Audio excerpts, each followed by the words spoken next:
2022 and look forward to helping you make the big decisions that will affect you and your family for years to come. Visit frg1.com. Let them show you why First Realty Group is first for a reason. M&M Staffing LLC is your local connection when you're looking for your next job or your company is looking to fill a position. M&M Staffing is owned and operated by Melissa Bottoms Harper and John Harper.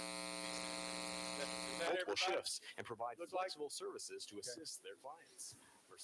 Well, I'd like to introduce you guys. I'll tell you who these guys are, although they got their names in front there. But we have 4 candidates running for the 22nd Judicial District judges. 3 of these candidates are running against each other for Part 4. That would be Caleb Bayless, Stacey O'Donnell, and Sammy Patterson. Mr. Brooks is running in Part 3. I would like to say that Judge Chris Sockwell could not be here because he's at a judicial conference. He wanted to be here. So I told him I would let everybody know that. So I'm going to go ahead when I step down and go, and we'll start at the left here. Your guys left. And let Caleb have a minute. If you'll give me just enough time to get that timer started, you'll have a minute to get started, okay?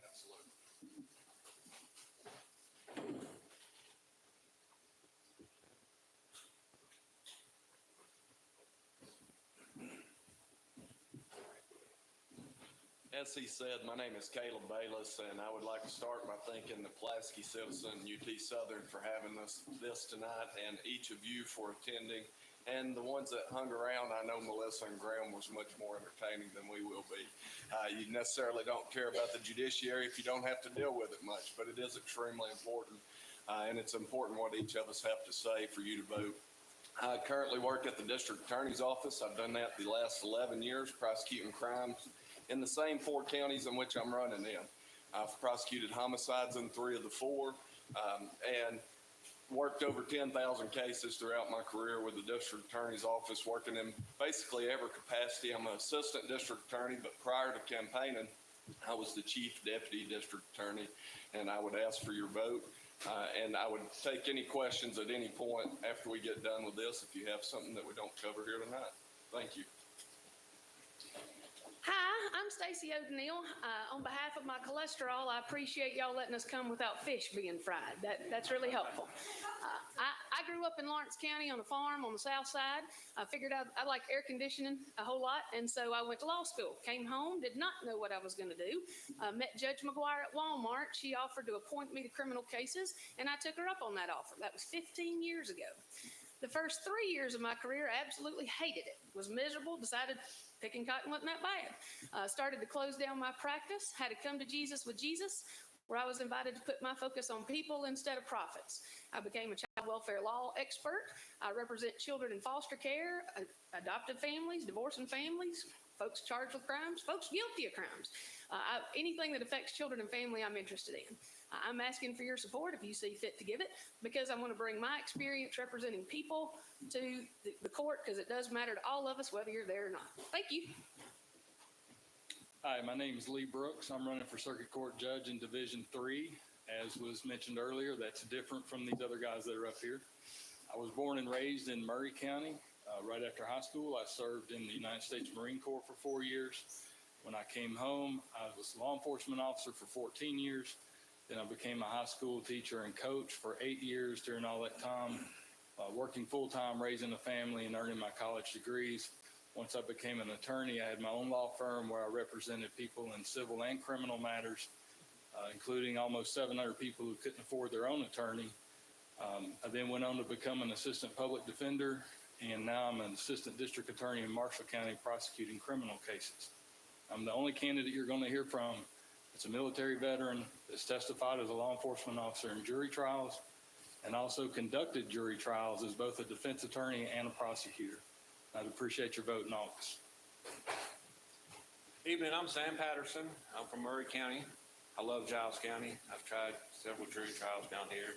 I've been practicing law in Columbia, Tennessee for the last 22 years. I've represented thousands of clients. I've tried over 100 jury trials.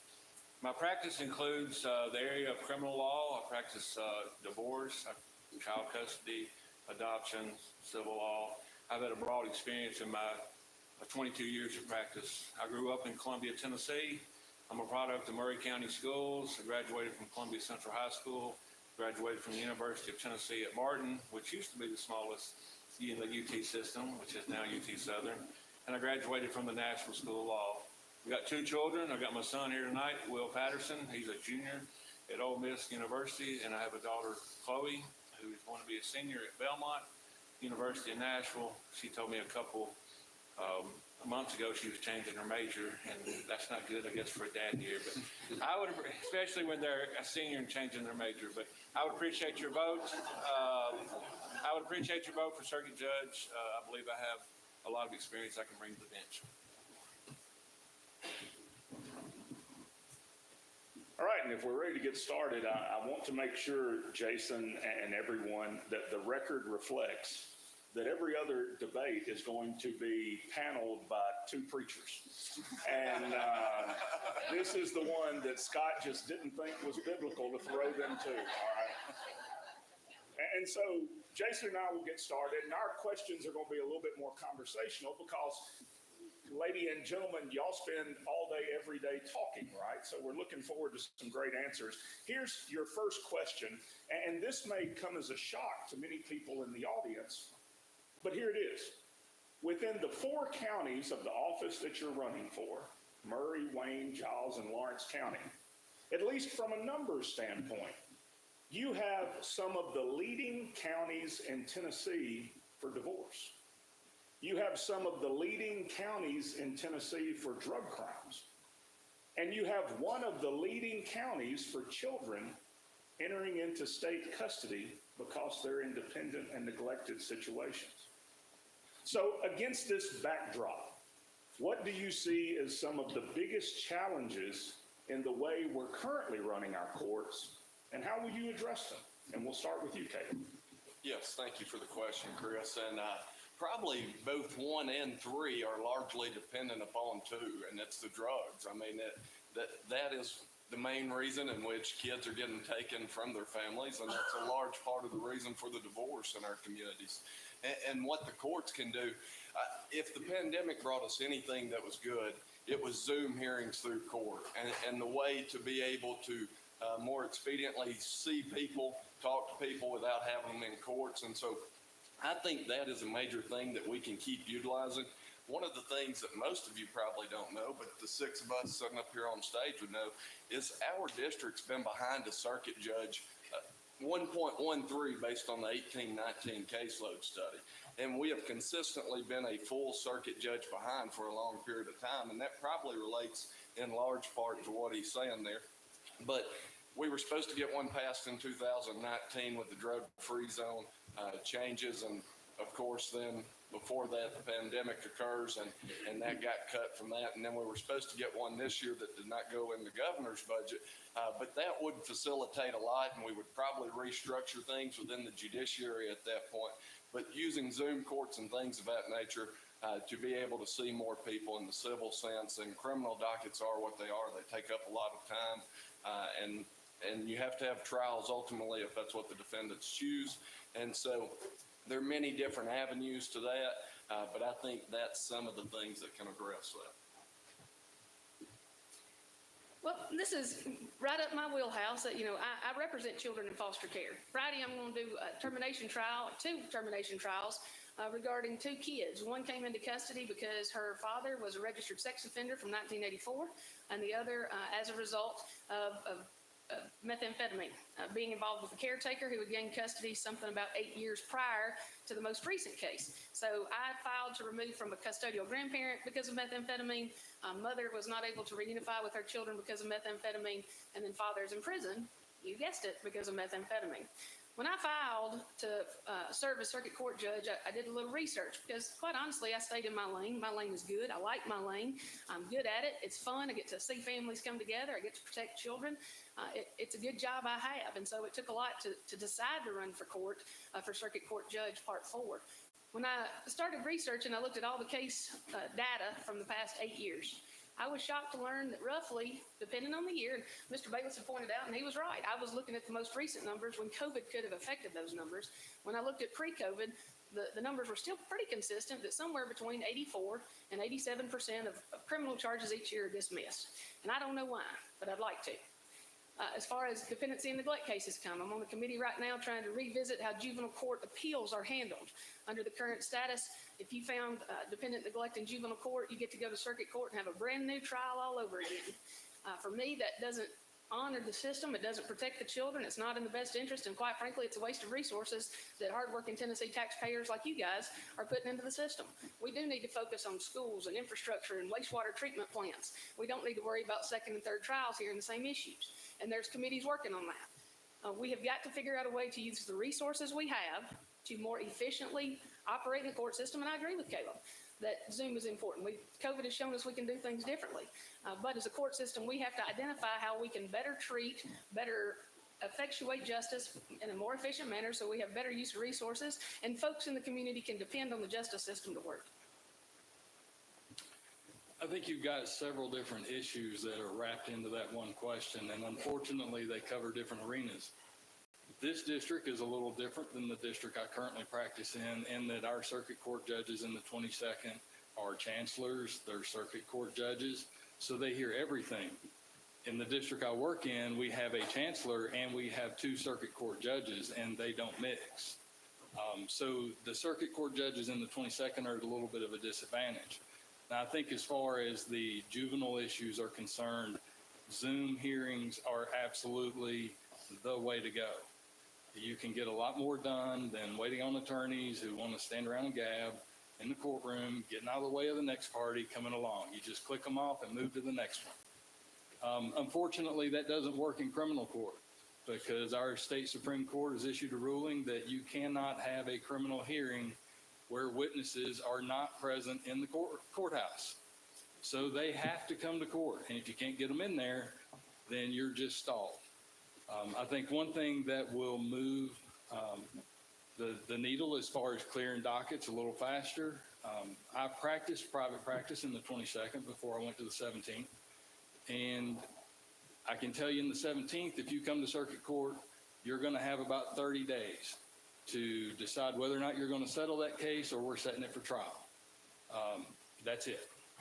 It's not dragging out forever. You're going to make a decision and we're moving forward. Either settle it or set it for trial. And it keeps things moving. And fortunately, we're not as backed up as much as the 22nd is as far as trials, but even we're setting them out in the fall already. So it is a slow process. We just got to use the tools that we have to speed that up. I've practiced law for 22 years, and I've had a very, very busy practice. I've sometimes maybe in 2 or 3 counties in the same day. I'm not opposed to working 60, 70 hours a week, and I'm not opposed to being a judge working 60 or 70 hours a week.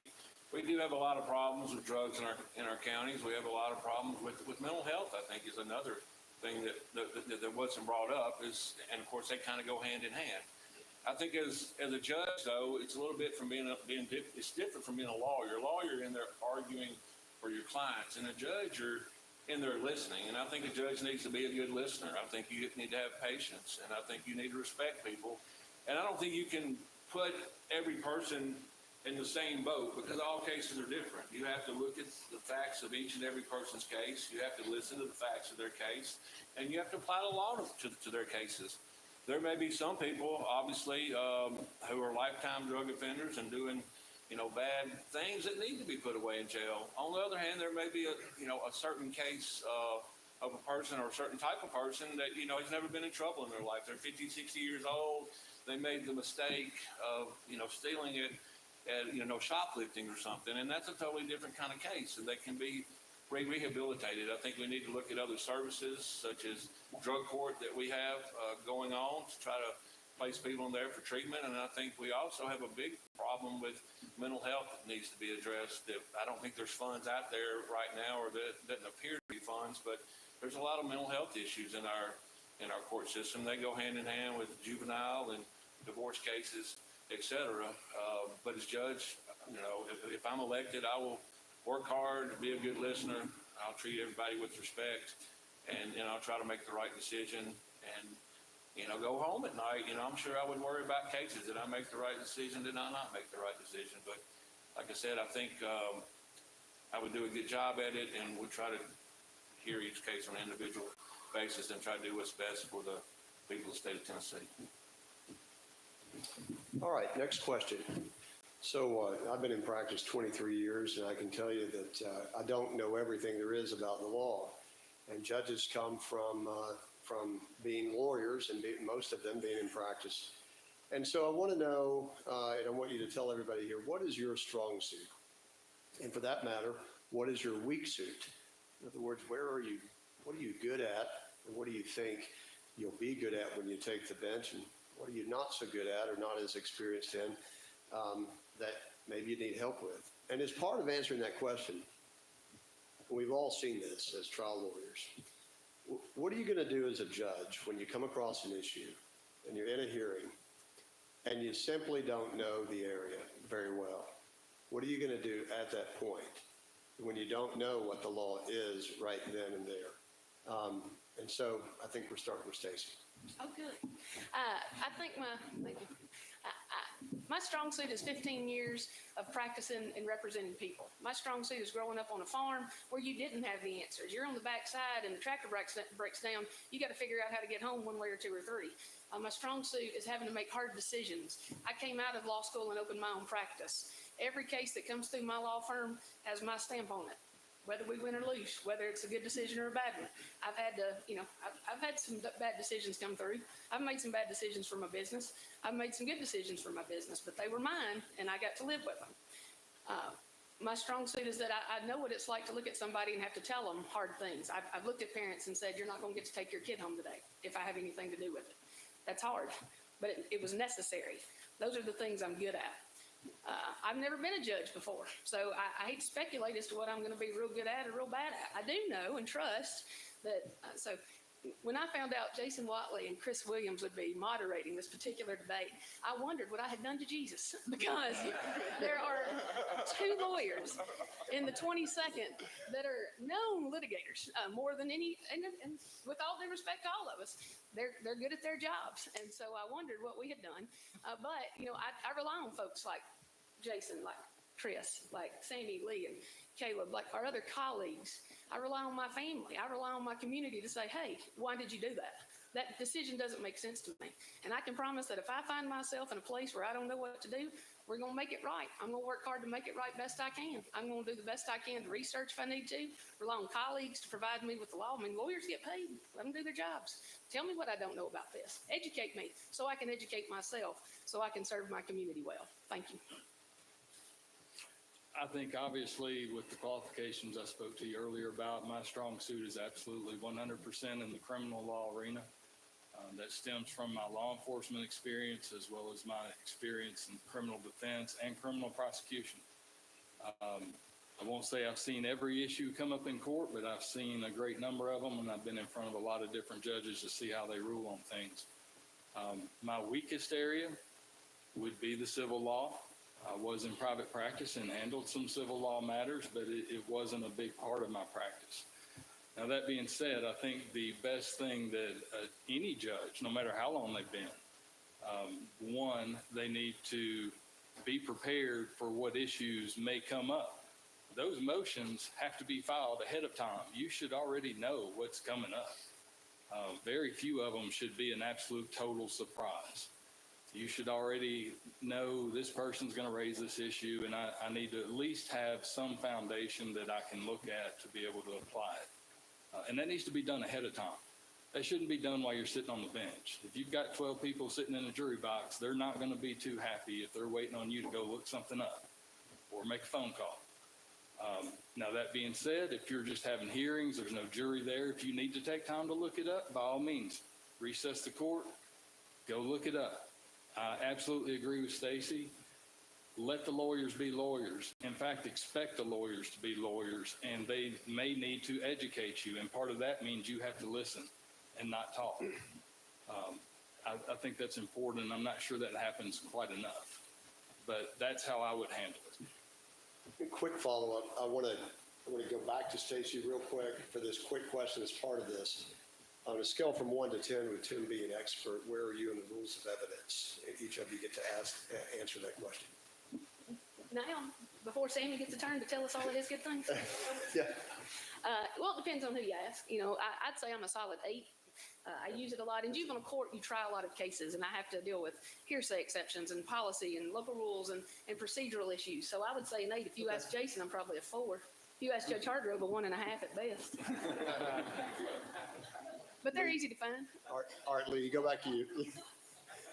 I would give myself an 8, especially as it relates to the criminal matters, which I deal with every day. We have to know what we can do and what we can't do. One thing that I think I would do differently, perhaps, than what's done a lot, and this would go against advice Judge Hargrove gave me. If I were ever on the bench, she told me, if at all possible, rule for the defendant. It cuts down the appeals. Now, I'm a little different than that. Personally, I think the rules are there to be applied to both sides. And there you have it. And that's what I would strive for. Sammy. I believe my strong suit would probably be hard work. My grandfather told me a long time ago, you don't work, you don't eat. And I've been putting in 50 and 60, 70-hour weeks for 20 plus years. I think I would work hard on the bench. As far as a area of law, I believe would probably be criminal law. I've tried over, of the 100 and probably 20, roughly 30 trials I've tried, probably 100 of those have been criminal trials. I've represented people charged with murder. I've represented people charged with all sorts of crime in the criminal code, and I believe that would be my strongest point. I think also from being a lawyer and the thousands of clients I've represented, I think being able to read witnesses and being able to read body language, I think would be a strong point. I talk to people come in all the time as a criminal defense lawyer, and I didn't do it, and then later on, I'm in court and they're sitting there and lean over, hey, everything you just said, I'm sorry I lied to you. And I'm sitting there saying, okay, Judge, let's take a break here and, come back in the courtroom and, have to enter a plea in that person's case. But I believe my absolute strong point would be in the criminal law. As far as my weakest area, probably something along the lines of medical malpractice. That's something that I haven't practiced in. I definitely would be stronger in the criminal area than I would in civil, but again, I've had a broad area of experience, not only done criminal law, done adoptions, I've done tons of divorces, done child support, custody hearings, all types of people fighting over real estate, land disputes, things of that nature. So I think my experience would be what my strong point would be. As far as my evidence, I made a 98 in evidence. Charlie Bates, who's a lawyer in Lawrence County, made a 99, but that was the second time he took it in our evidence class. So I made a 98 the first time. I would say probably an 8, somewhere around there. Very good. Not a 10 like you guys are. Caleb. Yes, so I think the 3 questions you asked Mr. Watley all wrapped up into one was your strong suit in the law, your weak point, well, and then you added a 4th question at the end. And then what we felt like on evidence and what would we do if we had a hard issue in the middle of a hearing. Okay, so I'll start with, obviously, my strong suit is similar to Mr. Brooks and Mr. Patterson. I have prosecuted crimes for the last 11 years here. So criminal law, I feel like I could step in on day one and do any part of a first-degree murder trial, anything of that nature. And then similar to Mr. Patterson, I feel like my weakest part at this point would be medical malpractice. I don't have a lot in that, but I will tell you that Judge Stockwell and Judge Parks are the two who divide up complex civil litigation within the district at this point. So I probably would not have any medical malpractice rolling my way. So similar as to what Mr. Brooks said, the one thing I probably hadn't told you about at this point is I got to clerk out of law school for a circuit court judge, Don Ash, who was a phenomenal judge. He did DUI court, he did drug court, he taught at the National Judicial College, he taught at Nashville School of Law. And one of the things I did for him on every single hearing that he had, I prepared a memorandum of law that told him the facts, that told him the law that was applicable, and then how the ruling should go. And so if I were lucky enough to be judge and y'all's judge, I would do that on each of the motions that I had. I would prepare a memorandum and be knowledgeable before it came in. But going to Mr. Watley's point, if there was an issue that I wasn't familiar with, one of the best things I've done as an attorney is networking. And so what I would do is step down and call Judge Ash. I would step down and call Judge Parks. I would step down and call Judge Justin Angel, who I graduated high school with. I'd step down and call Judge Caroline Knight over in Cookville. So I have built a lot of relationships of that nature so that I could get those answers and get back to the bench pretty quickly after confirming those. I was also our West Lowell rep at school, so research and writing is one of my strong suits on that point, and so I've done a lot of that, and that's how I'd address that issue. You didn't tell us how much of an expert you were. Jason. Oh, expert. I'm probably right in the ballpark of these three, 8.5. That was one of Judge Ash's strong suits, so I've had to do that a lot. Good deal. Thank you all. So I think one of the common misconceptions about what we do and about what judges do is that the law is clear, right? And you just apply the law and it should be the same every time. And with full knowledge that Judge Chip Richardson is in the audience right now, and apologies to him, one of the things that lawyers often say is that you can lead a judge to the law, but you can't make him follow it. Is there a difference between compassion and justice? Or is your judicial approach that it's pretty much black and white? And this will go to you, Lee. I think there is a place for compassion when it's appropriate. And I'm speaking primarily from the criminal arena because that's my strong suit. I'm sure it applies as well when it comes to custody issues of children and things of that nature. I think for the most part, people make bad decisions or they wouldn't be in court.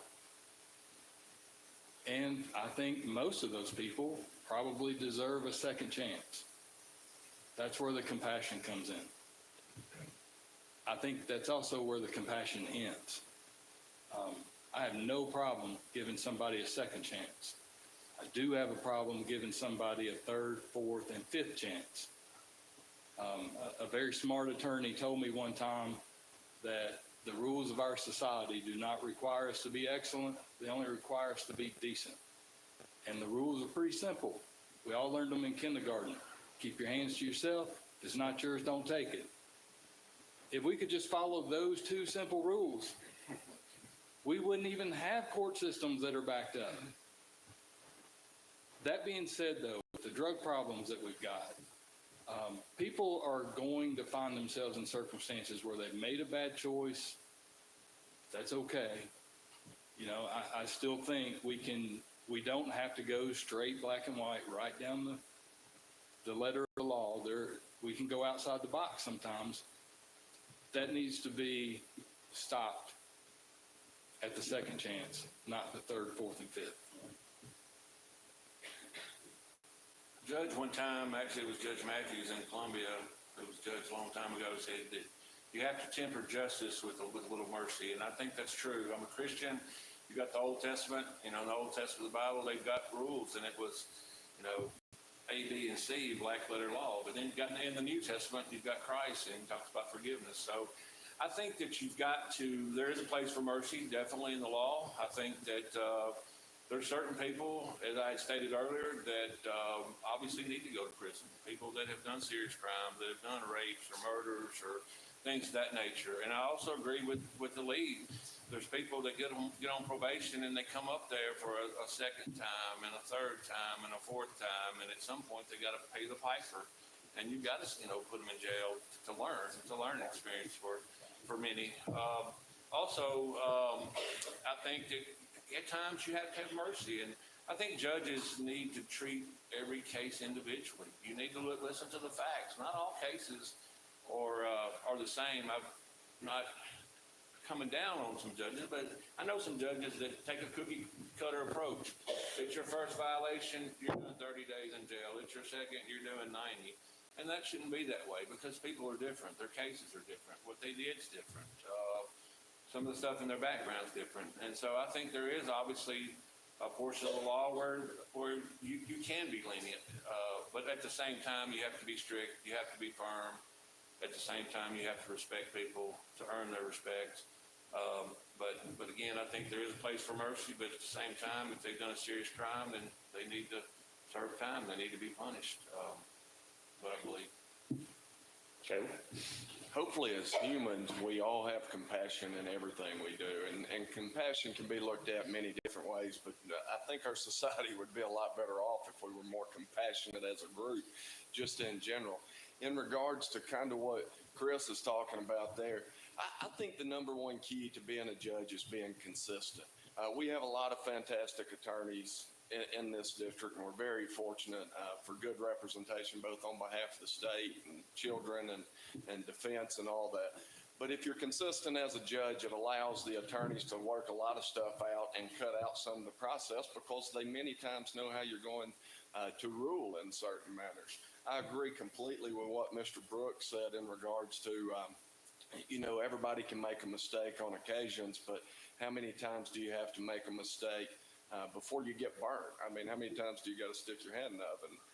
And so in that regard, it probably depends on what they do. Everything, I mean, it's sort of a difficult question that we're all trying to answer here because everything's based on different sets of facts. You can take out one minor fact from a fact pattern that totally change your answer in that regard. But hopefully we would all have compassion no matter what we did in regards to people, in regards to kids, their victims that didn't ask to be in court, their defendants that make some bad choices at times that may not need to go to prison. But then my last murder trial that took place in November, the guy got life without the possibility of parole plus 91 years. And that probably was too compassionate. He probably deserved more than that. He shot 3 people in the head. So, I mean, we deal with a wide variety of things, and it's very fact specific.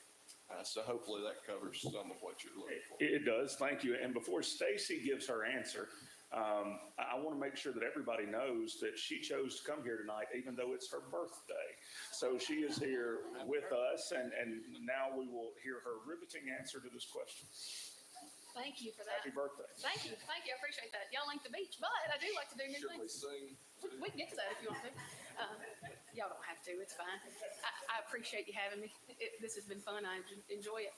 To my answer, don't start my time yet. We ready? Okay, now I'm ready.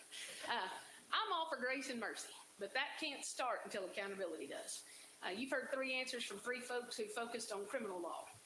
There's a lot of folks that come to court that didn't make bad decisions. Bad decisions were made for them. There's a world of folks that come to court because somebody summons them to be there. There's a lot of folks in court because they care about a child in their life, even though coming to court was the hardest thing they've done lately. I think that question assumes that justice and compassion are at odds. For me, the most compassionate thing I've done lately is tell a parent you can't be a parent anymore. The most compassionate thing I did last week was look at a mom and say, I know you want to be a good mom. I know you do. But you can't give your kid what you want to give them. Don't you want to give them a house? Well, yeah. Do you have a house? Well, no. So you can't give your child what you want, right? If we put this child where this child needs to be, don't you get to focus on you so you can become the mom she's going to need you to be at some point, whether she's legal on paper or not?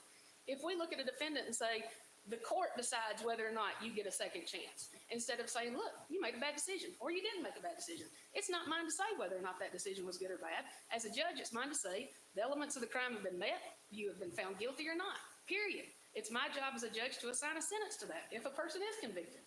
And the sentencing guidelines provide room for mitigating factors and enhancing factors. I can do that. The law allows for it. When I think about compassion in the justice system, it is being consistent. It is being fair. It's being respectful. I'm not better than you just because I'm sitting up here. I'm not better than you because I'm a lawyer. I'm not better than you because I'm a judge. I'm a judge because I'm a judge. I've been tasked with fairly applying applicable law to admissible facts. That's compassion, being fair and treating folks with dignity and respect, regardless of how they got to the justice system, and making sure the justice system works for them the way we intend it to, so our communities are safe and people feel safe and respected in it. Thank you. All right. Okay, this is, I was trying to count the parts of this next question, and I couldn't do it. See what I'm saying, guys? Yeah, so this is a compound question, Your Honor. So look, we live in an age where when people think about judges, they immediately start wondering, well, is it a conservative judge or is he or she a liberal judge or what kind of judge are they? And I think most people in this audience would agree that that has become a major part of our discourse as a country. And so it is an issue. And I suspect if I ask you how does this apply at the local level, and I am going to ask you that, I think I know what your answer is going to be. But here's the parts of this question. What are the differences between a liberal and a conservative judge? That's point one. All right, what are the differences? Do those differences apply at all at a circuit judge level? Okay, that's number two. They apply at all. Okay. Here's a big one. How would you classify yourself? As liberal or conservative? All right, and here's the last one.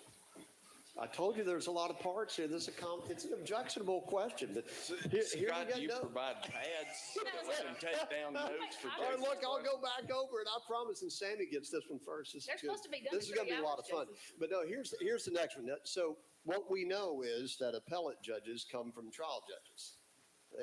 They rarely do. I don't know any example of an appellate judge who was appointed from just practice in law. They may be out there, but I think all appellate judges pretty much come from trial judges.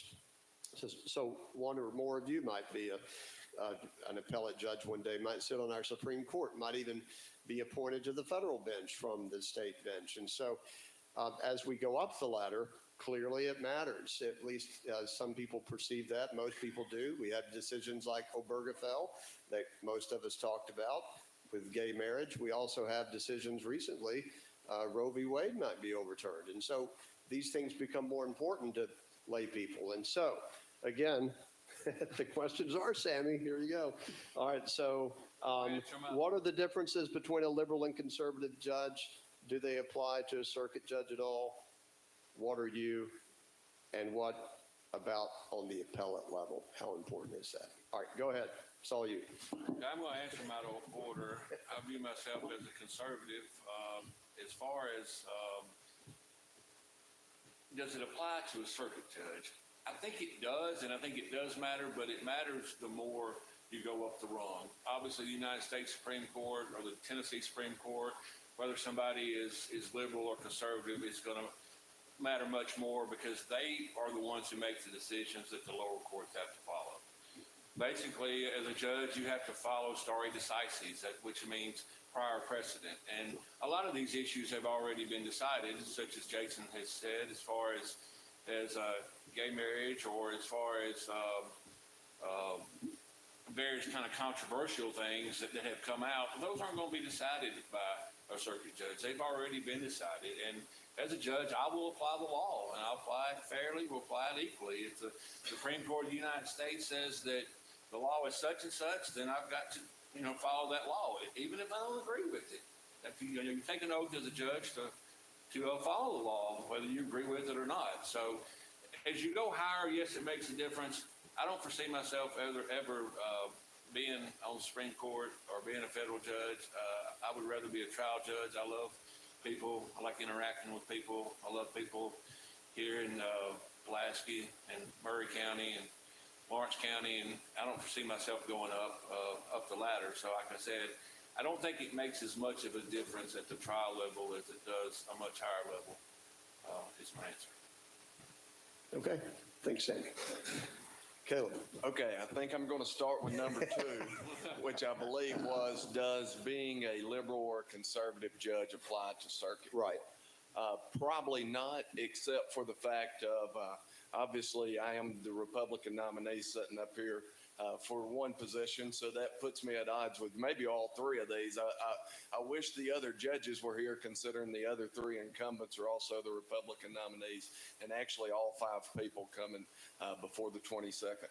So no, not necessarily. I do think law and order matters, and I think that's got to apply, and I agree with Mr. Patterson that the law, for the most part, is written. And I can give you a good point to this.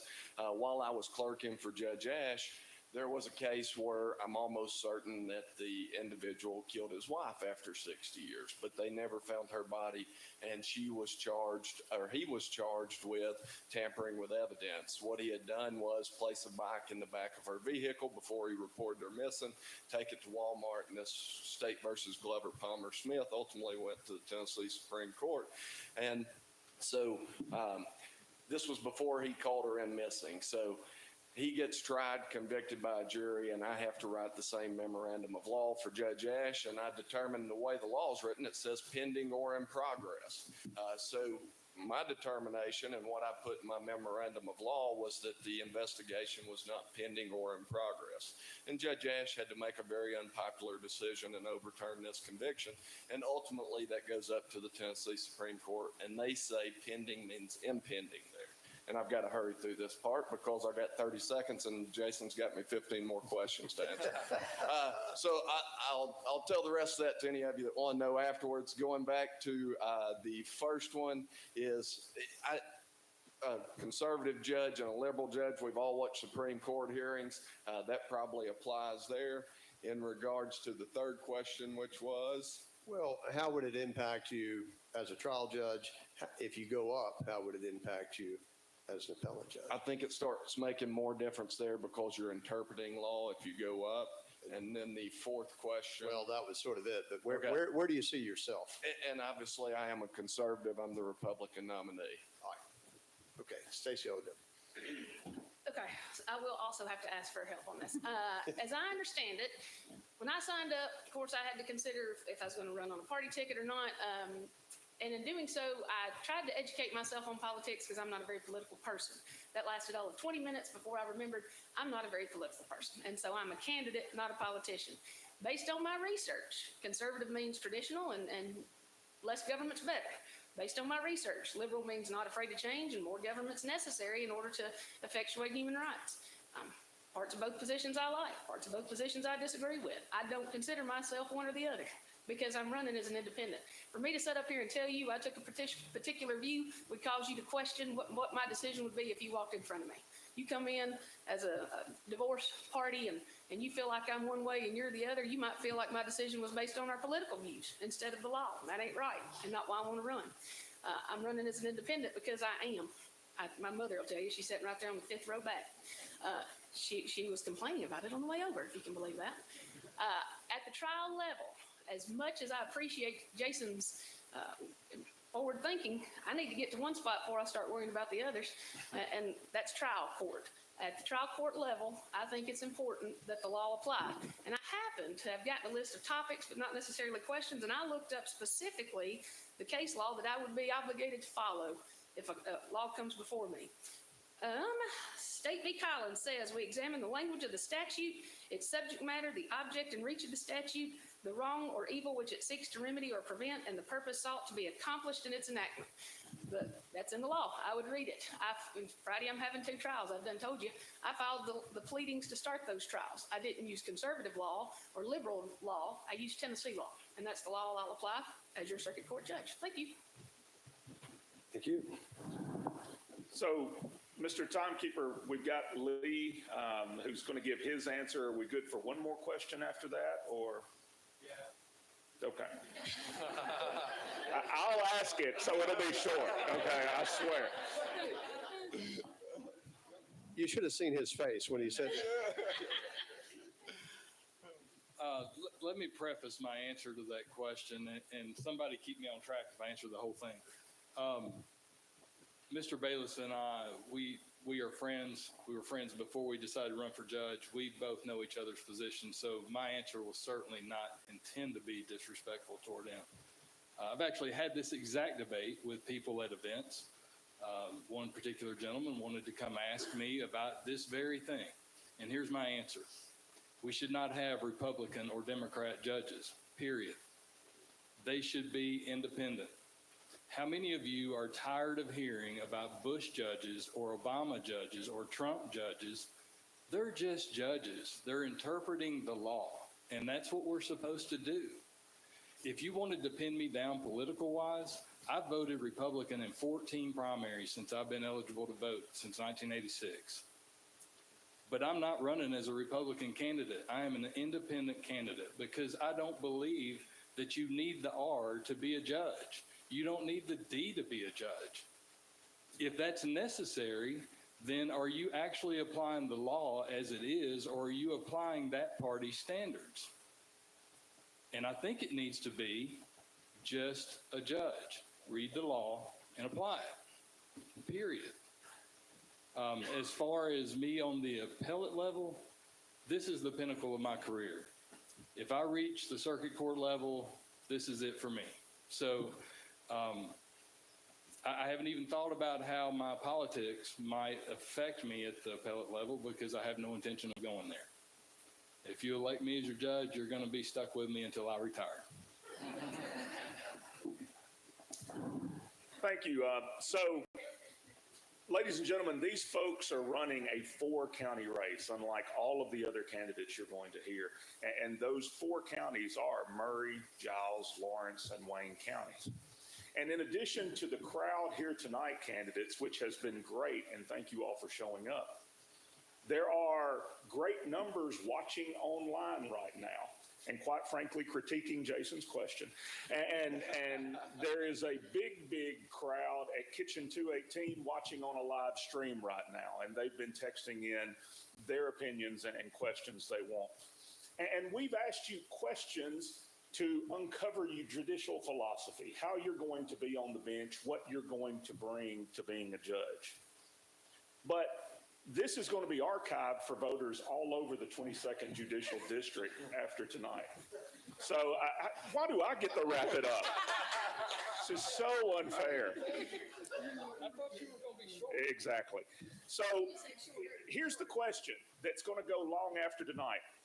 What's the one thing we've not asked you about, but you think the public should know about you and what you intend to bring to the bench here? We'll start with you, Caleb. All right.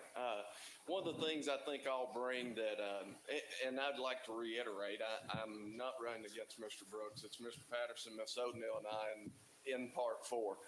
So one of the things I would bring in part 4 is I'm the only one who's ever clerked for a judge before. Done the research, wrote the orders, thought from that perspective, and bring that balance.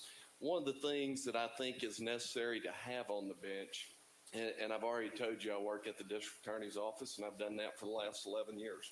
When I started prosecuting crimes in this jurisdiction, 3 of our 4 circuit judges were former assistant district attorneys. That's Judge Hargrove, Judge Hamilton, and Judge Jones. With Judge Hargrove's retirement, we'll be down to 0. And some people ask me, matter of fact, one person in this room has asked me before, why is that important? And the reason I think it's important is from an assistant district attorney standpoint, it's different than any other that practices law.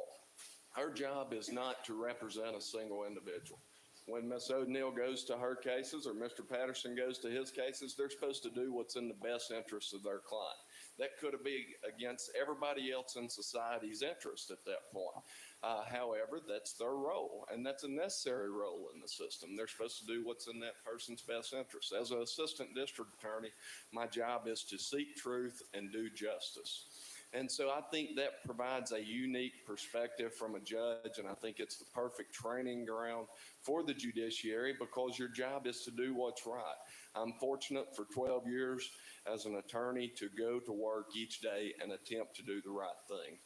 And that's the only thing that I want to bring to the bench, base it on the law and the facts, and give just results based on the truth. Thank you. And you can use this as kind of your wrap up if you want to do that. It kind of brings it all home. As a matter of fact, we'll just go ahead and add an extra minute to each one of your times, and you can just wrap up with this. So add an extra minute, and you just wrap it up, and then each one of you will have 3 minutes to finish that up. Absolutely. And I think a large part of what I just said was the first part of my wrap up. But what I will tell you is I'm happy to answer any questions each of you have. I do not know everything. Anybody who tells you they know everything about the law, it's so voluminous, no one does. And that's why most attorneys have areas of law in which they cover, because if you're a jack of all trades in the law, you're probably a master of none in that regard. And so we'll all have a learning curve. I think my benefit is the fact that I have looked at it from a perspective of a statewide perspective for a number of years, and that part will not be a learning curve. I'm happy to answer any questions you may have after this, and I would appreciate your vote either the end of July or August the 4th. So the circuit court judge, let me back up, will preside over circuit court. In our 4-county jurisdiction, we were a pilot project for the state where circuit court judges heard both civil matters in chancery and circuit civil cases, and then also criminal cases in circuit court. If you're in front of if you get called up for jury, you're in circuit court. General Sessions Court is a different animal. And so because of the kinds of cases, because in our jurisdiction, Chancery Court hears divorces, Circuit Court civil hears medical malpractice cases, Circuit Court hears criminal cases. What I bring to the table is what I did before law school. What I bring to the table is growing up on a farm. What I bring to the table is working at American Eagle one Christmas because I decided college wasn't for me when I was at Auburn. It took one cotton season and one bout at American Eagle, and I decided college was in fact for me. And I would like to go right back, please. Thank you. I went from Auburn to MTSU where I graduated. I haven't been afraid to change my mind. I've been in places where I've made decisions that got me where I did not want to be. I've been in relationships I didn't want to be in. I went between college, I worked at Easter Seals working with pediatric therapies. My first, I was working in the marketing department, and the first kid they put me with so I could see pediatric physical therapy and occupational therapy was a little girl named Candace from Pulaski, Tennessee. We're still friends. She lives here. She had spina bifida. And so it was working with those kids, and I thought, man, that's crazy. I've never done this. Wasn't an interest of mine. And then turn around 10 years later, become a child welfare law expert, where knowing when I walk into a DCS meeting what those therapies are and how they work has been an asset. You know, I don't think there's been any one moment in my life that wasn't built on every other moment in my life. Bringing to the court, and all due respect to Caleb, and he and I have worked together, I guess, for 15 of my years. I don't know how many Caleb's been working. And I always enjoyed his colleagueship and his professionalism. But all those 3 judges that had ADA experience also had private practice experience. All due respect, the Bill of Rights doesn't protect the state. It protects the people of the state. And it's my experience that I've had personally and in representing people that I'm going to bring to the bench. You know, the law is the law, and it'll change depending on who's in the legislature.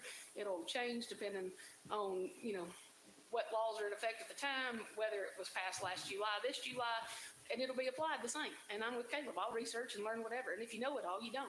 Somebody's telling us a fib. But knowing people and having compassion for people and knowing that you're going to do right by the people who make up your community so your community's good just like it should be for somebody else. I think public servants ought to serve the public. And that's what I'm bringing to the table as your Circuit Court Judge Part 4 candidate. I appreciate your time. I'm pretty easy to find.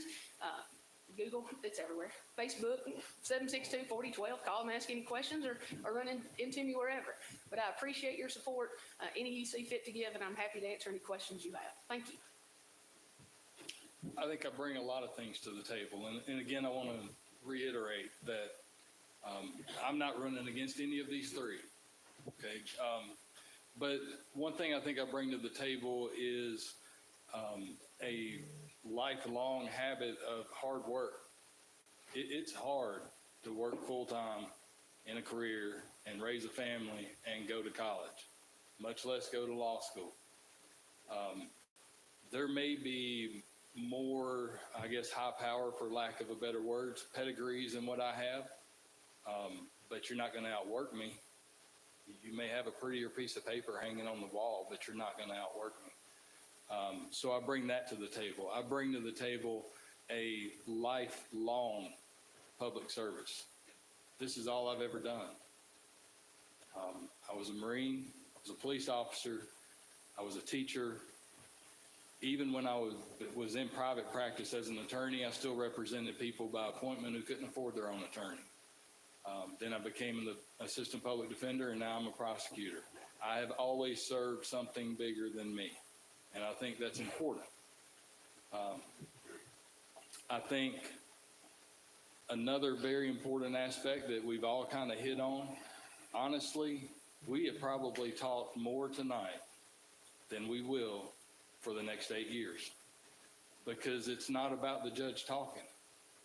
It's about the judge listening. And you got to open your two ears, because you would think in over 200 years of American jurisprudence, we would already have all the answers, but we don't. There's always one more question coming that nobody's answered before, and we've got to listen to that question, and we got to listen to the arguments, which means we got to stop talking and turn the ears on. That's important. I think we would all agree up here that we've all been in front of judges who talk too much and don't listen enough, because that's not their job. Their job is to listen to the arguments, look at the evidence, and apply the law. So I think you got to have a special person that knows when to turn this off and turn these on and make the call. But you got to be prepared to make the call. And part of that is that hard work up front, not on court day.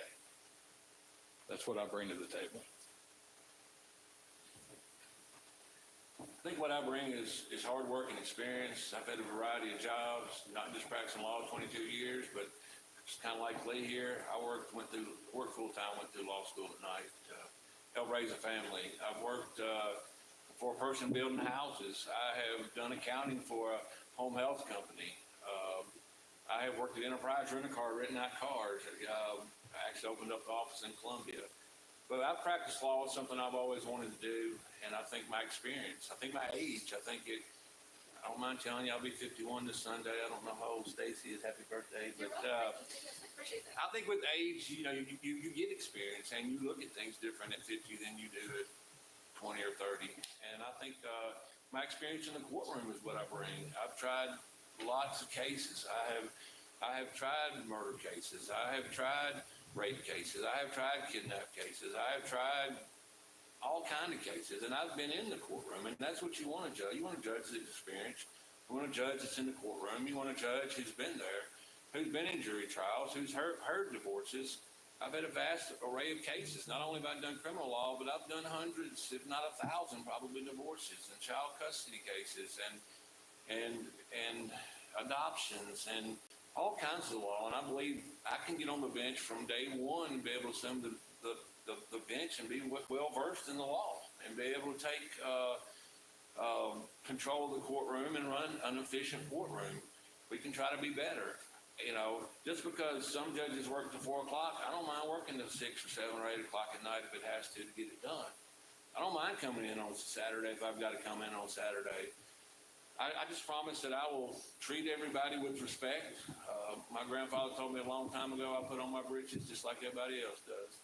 And I learned from an early age that we're all equal, and I respect people. And obviously, if you give people respect, they're going to give you respect.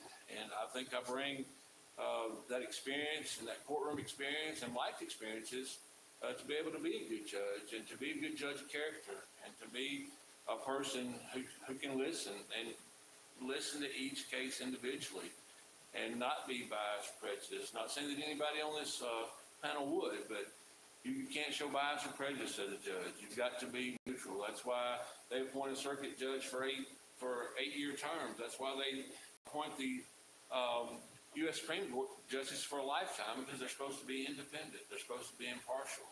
And I promise that I will work hard, listen to the cases, and I'll take it home with me just like I do now. I take cases home with me at night, and I go to bed and I wonder, well, what if I'd done this? What if I'd done that? Did I do the right thing? I just believe that I would try to work as hard as I could and do the right thing, and ask for each and every one of you to vote for me to be your next circuit judge in Division 4. Caleb, Stacy, Lee, and Sammy, thank y'all so much for participating. Ladies and gentlemen, each of these candidates came from out of county to be here tonight. So if you got an opportunity to talk to them, please take it. Thank you. Thank y'all for having us. Thank you, guys.